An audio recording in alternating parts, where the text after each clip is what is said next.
న్యాయ వ్యవస్థకు విరుద్ధంగా వెళ్లి లాకప్ డెత్ చేయడం దారుణమన్నారు వంగవీటి మోహనరంగ కుమార్తె ఆశా కిరణ్. న్యాయం చేయలేనప్పుడు న్యాయ వ్యవస్థ ఉండి ఏం లాభం అని ప్రశ్నించారు. బాధితుల కుటుంబానికి న్యాయం జరగాలని డిమాండ్ చేశారు. ఇంతటి పెద్ద క్రిమినల్ కసబును కూడా మన జ్యుడిషియల్ సిస్టమ్, న్యాయ వ్యవస్థ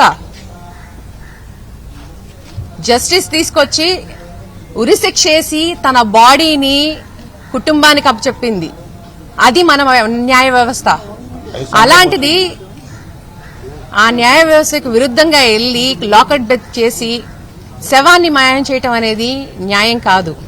తను క్రిమినల్ కావచ్చు కాకపోవచ్చు, అది జ్యుడిషియల్ సిస్టమ్ అనేది డిసైడ్ చేస్తుంది క్లియర్ గా. జ్యుడిషియల్ సిస్టమ్ నేను తన క్రిమినల్ అయితే తను నేను సపోర్ట్ చేయట్లేదు. నేను ఒక తల్లి ఆవేదన అనేది ముందు తీసుకొస్తున్నాను. ఒక తల్లి ఆవేదన పడుతుంది, నా కొడుకు శవం కూడా లేకుండా చేశారు, నా కొడుకు శవాన్నన్న ఇవ్వండి అని చెప్పి ఆ తల్లి ఒక ఆవేదన పడుతుంది. ఆ ఆవేదన అనేది నేను ముందు తీసుకొస్తున్నాను.